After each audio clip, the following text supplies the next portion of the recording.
तेलंगाना राज्य की तरफ से लाई गई फ्री बस स्कीम के चलते इस बस यात्रा पर महिलाओं का क्या कहना है, इस जानते हैं इस सेक्रेटेरिएट के आगे जो बस स्टॉप है यहाँ पर। मैडम बताइए, ये स्कीम से क्या असर हो रहा है? असर तो अच्छा नहीं है हमको, बहुत इंसल्ट कर रहे हैं हमको। कौन इंसल्ट कर रहे हैं? ऐसे ही ड्राइवर कंडक्टर्स चीप ऐसा देख रहे, तो ये फ्री स्कीम फ्री है हटाना- बोलकर। फ्री है। हाँ, हटाने से ठीक रहता।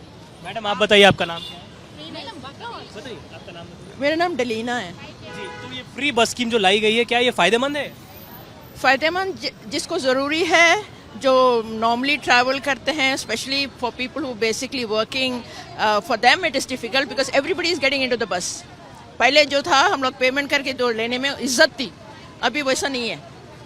So that's the reason why we think if in case you continue, keep specially for people who basically like to travel free, उनके लिए अलग लगा, वर्किंग वुमेन के लिए अलग लगा। तो आपको क्या लग रहा है कि ये इसको अलग बसेस अलग करनी चाहिए, फ्री बसेस की? हाँ, पक्का करना चाहिए। आपका क्या राय है? सेम मैडम बोली ना, सेम वही है। तो क्या है, आपको क्या दिक्कत उठाना पड़ रहा है? जैसा कर रहे, ऐसा कंडक्टर ड्राइवर्स का थोड़ा चीप देख रहे, कैसा बोले तो पूरा सीट सामिच फील कर रहे बोल से, लेडीज पूरा फील कर रहे बोल के ऐसा। तो मैडम आप बताइए, आपके हिसाब से क्या लग रहा है कि स्कीम रहनी चाहिए? ఉండాలా కానీ బస్సెస్ ఎక్కువ లేవు बसेस हाँ ज़्यादा नहीं है, थोड़ा ही है, वो प्रॉब्लम हो रहा है। सब जन फ्री बस है ना, इसीलिए बहुत जन आ रहे, मगर बसेस नहीं है, हम लोगों को एम्प्लॉइज को प्रॉब्लम हो रहा है। तो आपके हिसाब से स्कीम रहना सही है कि नहीं है? सही है, मगर गरीब लोगों के लिए सही है। हाँ सही है मगर बसेस ज़्यादा नहीं है, वो प्रॉब्लम है हमारे। ఏం చెప్పాలి, బస్సెస్ ఇంక్రీజ్ ఉండాలి అంతే। బస్సెస్ చాలా తక్కువ ఉన్నాయి, మాకు ఇళ్ళబడడానికి కూడా ఇబ్బందిగా ఉన్నాయి। बस स्टॉप ले दी आप हिंदी में बताइए कि इधर बारिश आता, बहुत पानी भर रहा जा रहा, बहुत तैरने के लिए मुश्किल हो रहा हमारे को, बस तैरने के लिए, बस चढ़ने के लिए प्रोसेस। फ्री बस स्कीम जो सरकार ने लाई है, इससे फायदा हो रहा है कुछ? अभी फायदा बोलते हो गरीब लोग के से ठीक है, अमीर लोग के तो थोड़ा अच्छा ही है और कुछ भी नहीं है, फिर भी बाकी के लिए सब लोग के लिए अच्छा ही है, खाली फायदा ही है। फायदा है, आपके हिसाब से क्या है? अच्छा है माँ, अच्छा ही है, मगर पब्लिक थोड़ा ज़्यादा हो तो भी जाना पड़ता आना पड़ता। बहुत अच्छा ही किए, सब लोग का अच्छा ही चल रहा, कंटिन्यू होनी चाहिए ये स्कीम। होना चाहिए होना चाहिए। ये बस स्कीम से जो इम्पैक्ट होकर आज एलएनटी यहाँ से निकल जाने की जो बात करती है, इसी तरह यहाँ पर लाखों ऑटो रिक्शा ड्राइवर्स है, वो लोग भी बेचारे आज रोड पे आ गए। और कई कंपनीज, अब एलएनटी आज इसका इम्पैक्ट से एलएनटी जैसा बाहर आने की कोशिश कर रहे हैं, वैसे कई इंफ्रास्ट्रक्चर कंपनीज भी आज हमारे इस तेलंगाना में आने के लिए डर है। इसके कई कारण हैं, एक तरफ बिजली की इश्यूज चल रही है, एक तरफ यहाँ के ह्यूज करप्शन चार्जेस इस गवर्नमेंट के ऊपर आ रहे हैं ना, कई ऐसे इश्यूज रहने से भी यहाँ पर बहुत बड़े कंपनीज बैकआउट होने की कोशिश कर रहे हैं। स्पेशली जो आप बस इश्यूज जब बात करते हैं ना, इस गवर्नमेंट और रेवंत रेड्डी सिर्फ और सिर्फ वोट हासिल करने के लिए बगैर सोचे जो स्कीम लेकर यहाँ पर लेकर आया था, वही रेवंत रेड्डी का बेसिक रेस्पॉन्सिबिलिटी ये भी था कि ऐसे इसका इम्पैक्ट जिसके ऊपर गिरता है वो कंपनीज को इन्होंने रेस्क्यू करने का, वो उसके बारे में नहीं सोच रहा है। और ऊपर से ये आदमी जो नया स्कीम्स उन्होंने जितने भी वादा किया है ना, उसके बारे में वो इम्प्लीमेंट करने के लिए उन्होंने एक सेकंड भी नहीं सोचता है उसके बारे में, क्योंकि उसके पास उतना फंड्स भी नहीं है। जो ट्रेजरी के ऊपर जो इम्पैक्ट नहीं है, तो स्कीम को लेकर आकर यहाँ पर छोड़ दिया है और वो सेंटिमेंट उठाकर उसका फ़ायदा उठाने की जो कोशिश कर रहा है। लेकिन इसका इम्पैक्ट बहुत सारे सेक्टर्स के ऊपर है। और जब इनको इम्प्लीमेंट करना ही है, फिर उन्होंने इंफ्रास्ट्रक्चर नहीं बढ़ाया, बसेस इम्प्रूव नहीं किया है, नंबर ऑफ बसेस, अगर इनको महिला के लिए फ्री बसेस प्रोवाइड करना है तो उतने नंबर ऑफ बसेस भी परचेज करना है, वो बसेस को परचेज नहीं किया। अब जो है सो बसेस के ऊपर फ्री बसेस को लेडीज़ को चढ़ाना शुरू कर दिया, तो फिर जनरल पब्लिक जो ट्रैवल इससे पहले करते थे ना, फिर उनका व्यवस्था कैसा है, उनको व्यवस्था उनको लिए फिर नया बसेस तो भी खरीदना, नहीं तो 250 बसेस उनको देकर फ्री बसेस के फ्री ट्रांसपोर्टेशन के लिए नए बसेस ट्रांसपोर्टेशन को प्रोवाइड करना है, बगैर सोच के, बगैर इनका डिजाइन रूट मैप करके उन्होंने ऐसे ही रातों रात जो इम्प्लीमेंट करा है, इसके इनका माइंडसेट इससे ऊपर मालूम चलता है कि हमारे मुख्यमंत्री का माइंडसेट कितना अनस्टेबल है। सर आरोप मुख्यमंत्री ने ये भी लगाया है कि टेस्ला तेलंगाना हैदराबाद आने वाली कंपनी को गुजरात लेके जाया गया, आरोप भारतीय जनता पार्टी पर उन्होंने हाल ही में लगाया, इस पर क्या? देखिए, इनका इनएफिशिएंसी दूसरे के ऊपर बात करना ये इनका एक टैलेंट है। मैं पूछना चाहता हूं मुख्यमंत्री साहब को, हाईएसओ कंपनीज को आप कैसा फैसिलिटेट करके उनको यहाँ पर रोकना का पहले सोचिए। नया कंपनीज के बारे में आप अब्रॉड गया, कई बात करा, कई लोगों से आपने डिस्कशन किया, फिर कौन सा कंपनी आया इधर आपके पास? पहले जो करंट का फैसिलिटी आज करंट पूरे इधर फार्मर्स, इधर डोमेस्टिक और इधर इंडस्ट्रियल वाले बोल रहे कि कंटिन्यूस करंट का हमको प्रॉब्लम आ रहा है और यहाँ पर इंफ्रास्ट्रक्चर आप इम्प्रूव नहीं किया है। Without infrastructure, without proper, power supply, how would the companies come into यहाँ पर आके अपना establishment करेगा? यहाँ पर companies को आना है तो it is the response of the government to provide all the infrastructure facilities. ये पूरा blame अपने ऊपर लेने से वजह सिर्फ कीचड़ फेंकना, इसको आदत हो गया। हमारे साथ कांग्रेस के एमएलसी वेंकट बलमूर जी जुड़े हैं। सर, आपकी सरकार ने जो फ्री बस स्कीम लाई है, इसके चलते एलएनटी अपना प्रोजेक्ट हैदराबाद से वापस लेने की बात कर रही है। इस पर रेवंत रेड्डी जी ने भी कहा है कि अगर वो हैदराबाद से मेट्रो रेल एलएनटी जाती है तो दूसरी कंपनी भी यहाँ पर आएगी। लेकिन इस स्कीम को लेकर ऑपोजिशन में एक जो है विवाद छिड़ गया है। कह रहे हैं कि फ्री स्कीम लाने के बाद इंफ्रास्ट्रक्चरल कंपनीज को रोकने की जिम्मेदारी भी सरकार पर होती है। क्या कोई प्लानिंग नहीं की गई थी इस चीज़ को लेकर?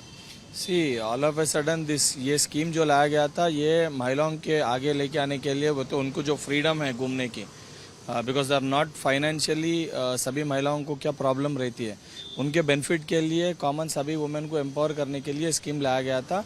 And 100% our government and we stand by this.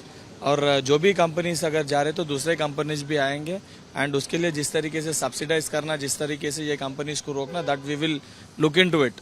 But उसके लिए कंपनी जा रहे बोल के ये स्कीम को नहीं निकालेंगे, ये स्कीम कंटिन्यू रहेगी, जारी रहेगी। ऑपोजिशन ये कह रही है कि इन्वेस्टमेंट्स लाने की बात कांग्रेस पार्टी करती है, लेकिन यहाँ से कंपनीज बाहर जा रही हैं, उनको जो कंपनीज यहाँ पर ऑलरेडी मौजूद है उनको रोकने का काम नहीं कर पा रही है कांग्रेस पार्टी। जो लोग भी बात कर रहे हैं जो महिलाओं के खिलाफ हैं, जो उनके सरकार में एक भी महिला मंत्री नहीं बना है, वो लोग आज महिला एम्पावर हो रहे और महिलाओं ऐसा फ्री ट्रांसपोर्ट घूम रहे, वो लोग सोशली मतलब एम्पावर हो रहे, वो मतलब वो घूम सक रहे, उनका काम वो कर सक रहे, मतलब financial assistance, indirect financial assistance हर महिला को मिल रहा है। जो महिलाओं के खिलाफ है वो लोग इसके ऊपर आवाज़ उठा रहे हैं। और जो कंपनीज जा रहे हैं जिनके लिए लॉस हो रहा है, अगर उनको कुछ तकलीफ हो तो they should come and sit and talk, accordingly government will give a flexible judgement, उससे बाहर आएगा। और जो दूसरे कंपनी से बहुत सारे कंपनीज आने के लिए रेडी है, अभी एलएनटी गए तो दूसरे और बड़े बड़े एलएनटी से भी बड़े कंपनी से जो आगे ये मेट्रो चलाएंगे। एलएनटी मेट्रो ने ये ऐलान किया है कि बहुत ही जल्द वो हैदराबाद मेट्रो से पीछे हटेंगे।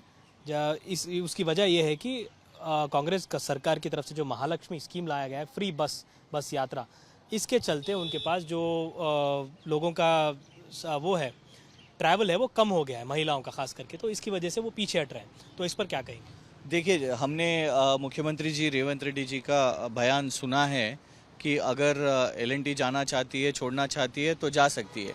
ये तरीका सही नहीं है। देखिए, सरकार का रवैया जो है जनता के बीच, उद्योगपतियों के बीच, अधिकारियों के बीच एक बैलेंस, एक समानता लाने की कोशिश सरकार को करनी चाहिए।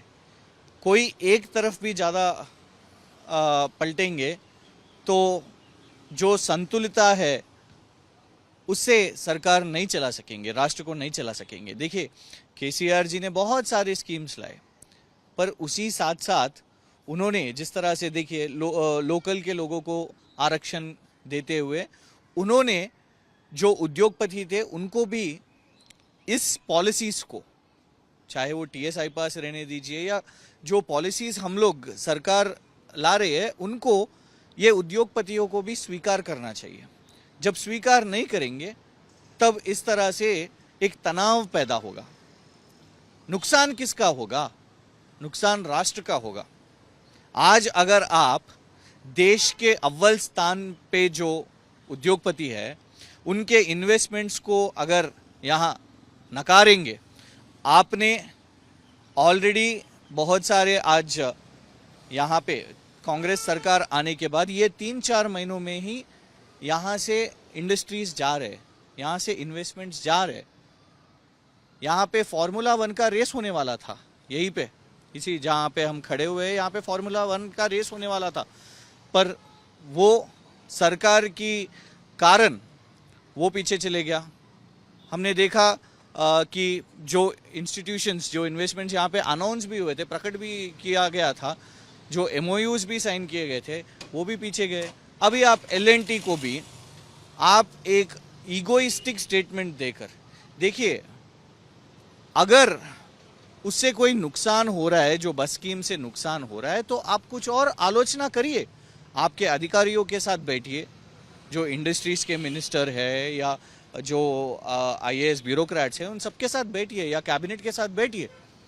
पर ऐसे ही चेतावनी दे देंगे कि अगर जाना चाहिए तो जाने दीजिए, तो कौन आएगा? कौन यहाँ पे अपने जो बिजनेसेस है यहाँ पे, क्योंकि इन्वेस्टमेंट के साथ हम जब सरकार में थे, KCR जी जब सरकार में थे, हम उनको पैसों से नहीं देखते थे, पैसों का मूल नहीं देखते थे, उससे युवाओं को रोजगारी मिलती थी, वो बहुत इंपॉर्टेंट था। और जो बस स्कीम था, रेवंत रेड्डी जी ने भी वही प्रचार किया कि जो फ्री बस स्कीम है उससे रोजगारी बढ़ेगी। बट ये है आंकड़े, ये अनएम्प्लॉयमेंट रेट का जो तेलंगाना का अनाउंस किया है, पूरे देश का अनाउंस किया है, जो 3 महीने है जो कांग्रेस सरकार, जब इनका सरकार रेवंत रेड्डी जी के मुख्यमंत्री के नेतृत्व में जो सरकार बना, इसमें तेलंगाना में बहुत % आज बेरोजगारी बढ़ी है। तो कहाँ आपकी स्कीम सक्सेसफुल है? एक तरफ इसी स्कीम के कारण, क्योंकि अब ये बताएंगे कि क्या हम महिलाओं के खिलाफ है। अरे बहुत सारे महिलाएं खुद बोल रही है, लग रहे हैं कि जो इस स्कीम के खिलाफ बात कर रहे हैं वो महिलाओं के खिलाफ बात कर रहे हैं, महिलाओं की जो उनके लिए लाई गई स्कीम है उनके खिलाफ ये विरुद्ध बात कर रहे हैं। इस पर क्या कहें? देखिए, महिलाओं के लिए हमने भी बहुत सारे स्कीम लाए थे। कल्याण लक्ष्मी महिलाओं के लिए, KCR किट महिलाओं के लिए, पेंशन पहले 200 रुपए 400 रुपए का पेंशन था, हमने उसको 2000 किया पेंशन। तो राजनीति करके भागिए मत, भगोड़ा मत बनिए रेवंत रेड्डी जी। इसमें आपको जो परिष्कार करना चाहिए, जो सॉल्व करना चाहिए, वो सॉल्व करिए। शायद 40-50 ऑटो साथियों ने, ऑटो ड्राइवर साथियों ने आत्महत्या की है, आज नुकसान में चल रही है। इसका भी रेवंत रेड्डी जी ने बताया कि हम ये पहले ही जानते थे, इसी कारण ऑटो ड्राइवर्स के लिए हमने घोषणा किया था कि उनको भी 12,000 रुपए देंगे, अभी तक नहीं दिया। पर जान ले रहे, ऑटो CM के कैंप ऑफिस के सामने ही, उनके कार्यालय के सामने ही ऑटो जला दिया। तो देखिए, एक स्कीम के कारण RTC एक तरफ नुकसान में चल रहा है, RTC को नहीं आ रहे। उसमें उन्होंने क्या किया, सीनियर सिटीजन्स का जो पैकेज था, फैमिली के जो पैकेज थे, जो टिकट्स थे, वो पासेस थे, उसको उन्होंने कैंसिल कर दिया। लोग, महिलाओं के और पुरुष के बीच में लड़ाई हमने देखा, आपके मीडिया ने बहुत बार दिखाया, सीट के लिए मारम पीटी चल रही है बस में। आप देखिए आज राष्ट्र में क्या हो रहा है। किसान राइतु बंधु पूछ रहे तो बोल रहे हैं मंत्री जी चप्पल से मारो। जो टेक्सटाइल हैंडलूम वीवर्स है वो लोग काम पूछ रहे, साड़ी के ऑर्डर्स पूछ रहे, बदकामा के ऑर्डर्स पूछ रहे, बोल रहे कि कॉन्डम बेचो। उद्योगपति बोल रहे, L&T उद्योगपति बोल रहे कि नुकसान में चल रहा है, बोल रहे तुम राष्ट्र छोड़ के चले जाओ। जिस तरह से आप सरकार चला रहे तो कौन रहेगा, किसका? युवा बोल रहे हैं कि हमें नहीं। अब जर्नलिस्ट से भी ये इलेक्शन चुनाव में हमने सुना था ना कि 2-3 जर्नलिस्ट को जेल में डाल देंगे, ये भी चेतावनी दे रहे। तो अगर गलत है तो उसका कोई नतीजा निकालो, ये सरकार का काम है। बिना नतीजा निकाले आप हाथ उठाए सबको अगर भिजा देना चाहते हैं तो राष्ट्र, जिस तरह से तेलंगाना एक आदर्श मॉडल था, वो ऐसा नहीं चलेगा। लेकिन इस स्कीम के चलते महिलाओं ने देखा, महिलाओं के लिए ही ये सहूलत प्रोवाइड की गई है। एलएनटी अगर चाहता है तो बैठ के वहाँ पर बातचीत भी हो सकती थी। ये सरकार का ये कहना है कि ये स्कीम जारी रहेगी, चाहे कोई कंपनी आए या नहीं आए। वेलफेयर, जो महिलाओं के लिए जो वेलफेयर का काम चल रहा है वो जारी रहेगा। जी, एलएनटी भी सक्सेस था ना, आई मीन मेट्रो भी सक्सेस ही था, लोग मेट्रो भी यूज कर रहे हैं। तो एक तरफ मेट्रो को भी चलाओ, बस को भी चलाओ। एक तरफ महिलाओं को जिस तरह से अब अगर इस स्कीम को चलाना चाहते तो बसेस भी बढ़ाओ। हमने देखा कि आरटीसी ड्राइवर्स, कंडक्टर्स के ऊपर हमले हो रहे, लोगों के बीच में सीट के लिए लड़ाई हो रही है। और इससे जिस तरह से अगर इन्वेस्टर्स भी चले जाएंगे, देखिए यहाँ पे मुद्दा बस स्कीम या महिला या इन्वेस्टर्स का नहीं है, मुद्दा सरकार के एटीट्यूड का है, मुख्यमंत्री जी के एटीट्यूड का है। मुख्यमंत्री जी इस तरह से बात करेंगे तो कौन यहाँ पे आके व्यापार करेगा? अगर व्यापार ही नहीं करेंगे तो रोजगारी कैसे बढ़ेगी? सरकारी रोजगारी तो आपने एक नोटिफिकेशन नहीं दिया, 30,000 नोटिफिकेशन, 30,000 जो उद्योग थे, जो रोजगारी थी, वो नोटिफिकेशंस तो केसीआर जी के थे। आपका तो अभी तक कुछ नहीं हुआ। जॉब कैलेंडर बोला, जॉब कैलेंडर भी नहीं। हर बात पे झूठ बोलते हैं कि एग्जामिनेशन फी नहीं लेंगे, ये उनके घोषणा पत्र में थी, पर आज बच्चों के पास से आप एप्लीकेशन फी भी ले रहे हैं। तो जो तरीके से आपने बात की है, यहाँ तेलंगाना राष्ट्र में सिर्फ नुकसान ही नुकसान हो रहा है कांग्रेस के सरकार में। फॉर्मूला 1 गया, थोड़े इंडस्ट्रीज चले गए, अभी ये चले गया। बीआरएस का डिमांड क्या है इस विषय में? बात करिए, जो उद्योगपति है, जो यहाँ पे व्यापार जो करना चाहते हैं, उनके साथ बात करिए। सिर्फ अदानी जी रहेंगे तो ही सब चलेगा? जो राहुल गांधी जी जो अदानी को नहीं चाहते थे, उस अदानी को यहाँ पे लाने के बाद आपको कोई और नहीं चाहिए? क्या ये रवैया राष्ट्र के लिए अच्छा है? ये सही नहीं है। ये सिर्फ एलएनटी की बात ही नहीं है, आने वाले दिन बहुत सारी इंडस्ट्रीज को यहाँ पे आना चाहिए। कोई गुजरात को चलेगा, कोई और चलेगा। दूसरे राष्ट्र तो देखिए कंपटीशन लगा रहे थे। पहले जब हमारे मिनिस्टर थे केटीआर जी, कॉम्पिटिटिव स्पिरिट के साथ ग्लोबली, चाहे वो वर्ल्ड इकोनॉमिक फोरम रहने दीजिए या कोई भी समिट जब जाते थे, हमारे राष्ट्र को आगे अव्वल स्थान पे लगाकर यहाँ पे हम इन्वेस्टमेंट्स लाते थे। पर अभी आप इन्वेस्टर्स को ही भगा रहे हो। तो बस स्कीम को भी चलाओ, बसेस भी बनाओ, मेट्रो को भी चलाओ, क्योंकि यहाँ पे मेट्रो बहुत सक्सेस है। कल को ओल्ड सिटी में बनना चाहिए, एयरपोर्ट का मेट्रो होना चाहिए। अगर आने वाले दिन जिन्होंने मेट्रो, जो कंपनी ने मेट्रो ही यहाँ पे बनवाया, आज वही कंपनी दूर जाना चाहती है, तो कल को हैदराबाद को आगे बढ़ाने के लिए कौन आगे आएगा? तो कांग्रेस सरकार को, या एक शक भी है, क्योंकि हम नहीं, प्रधानमंत्री जी भी यहाँ के आके बोल रहे हैं कि आरआर टैक्स चल रहा है, तो शायद कमीशन के लिए ये सब लड़ाई हो रहा है, ये भी हमें शक है। तो बिल्कुल कांग्रेस सरकार को और मुख्यमंत्री रेवंत रेड्डी जी को अपना रवैया सुधारना पड़ेगा। ऑटो ड्राइवर्स को भी न्याय चाहिए, महिलाओं को भी न्याय चाहिए, जो बुजुर्ग बस में जो ट्रैवल कर रहे हैं उनको भी न्याय होना चाहिए, और इन्वेस्टर्स और युवा रोजगारी के लिए भी ये सब न्याय होना चाहिए। ऐसा बैलेंस, ऐसा संतुलन सरकार को और रेवंत रेड्डी जी को लाना चाहिए। धन्यवाद हमसे बातचीत करने के लिए। तो ये थे बीआरएस के spokesperson M Krishna. Camera person Krishna के साथ अब्दुल बशीर, हैदराबाद।